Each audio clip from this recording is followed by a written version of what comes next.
Hi, have you ever wondered about your name? You might have to ask mom or dad, why did they name you the name that they did? In this story, it is called A Porcupine Named Fluffy. Now, when I think of a porcupine, the first thing that comes to my mind is definitely not Fluffy. So leaves me wondering what's going to happen in this book. So this book is written by Helen Lester and it's illustrated by Lynn Munsinger. If you remember our Tacky stories, remember Tacky gets in trouble and Tacky locks in the Three Bears. This was the same author and illustrator that did the book for us today. A porcupine named Fluffy. When Mr. and Mrs. Porcupine had their first child, they were delighted. Now he needed a name. Should they call him Spike? No, Spike was too common. Should they call him Lance? No, Lance sounded too fierce. Should they call him Needle Rooser? No, Needle Rooser was too long. Prickles? Pokey? Quillin? Then together they had an idea. Let's call him Fluffy. It's such a pretty name. Fluffy.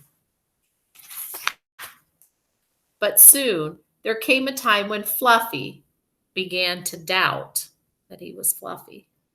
He first became suspicious when he backed into a door and stuck fast. That was not a Fluffy thing to do. So now he's thinking, oops, stuck pages here. He was even more convinced when he accidentally slept on his back and poked holes in his mattress. A very unfluffy thing to do.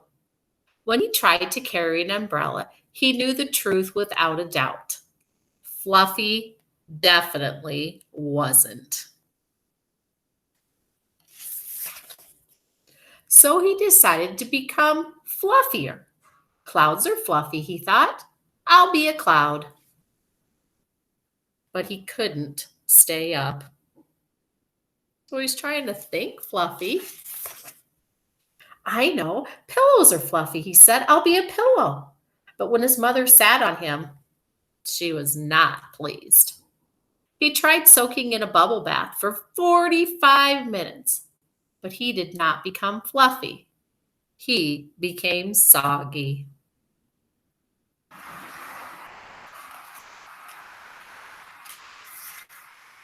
He tried whipped cream.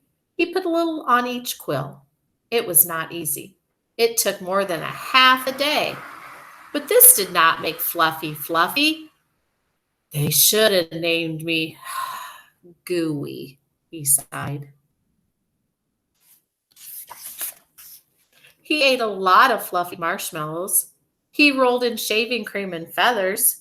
He even tried to become a bunny. But the truth remained. Fluffy wasn't. One afternoon, Fluffy set out for a walk, trying to think of ways to become fluffy. Before long, he met a very large rhinoceros. Grrr, said the rhinoceros. I'm going to give you a rough time. Fluffy didn't know what a rough time was, but he didn't like the sound of it at all. What's your name, small, prickly thing?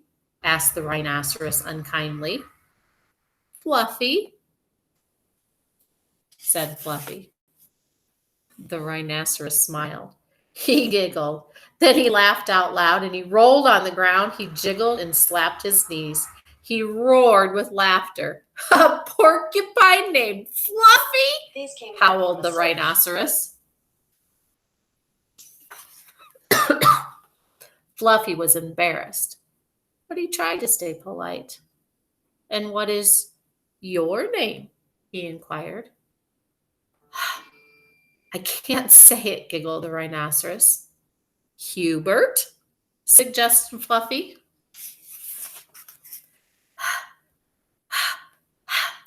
Oh, help! I just can't say it. I'm laughing so hard, said the rhinoceros. Harold? Or maybe Herman? Asked Fluffy. No, gasped the rhinoceros. It's Hippo. Hippo? A rhinoceros named Hippo? Fluffy smiled. He giggled, and then he laughed out loud. He jiggled and slapped his knees, and he howled with laughter. A rhinoceros named Hippo? Fluffy cried. A porcupine named Fluffy and a rhinoceros named Hippo. It was almost more than they could bear. Hippo and Fluffy rolled on the ground, giggling and laughing until tears came to their eyes. At last they lay exhausted on the ground. From that time on, they were the best of friends. And Fluffy didn't mind being fluffy anymore, even though he wasn't.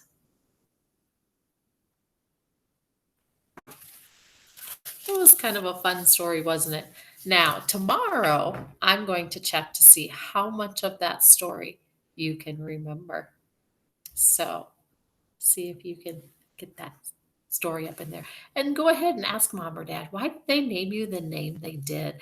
And maybe what would your name be if you got to pick your own name? Would you still have the same name you have now? I don't know.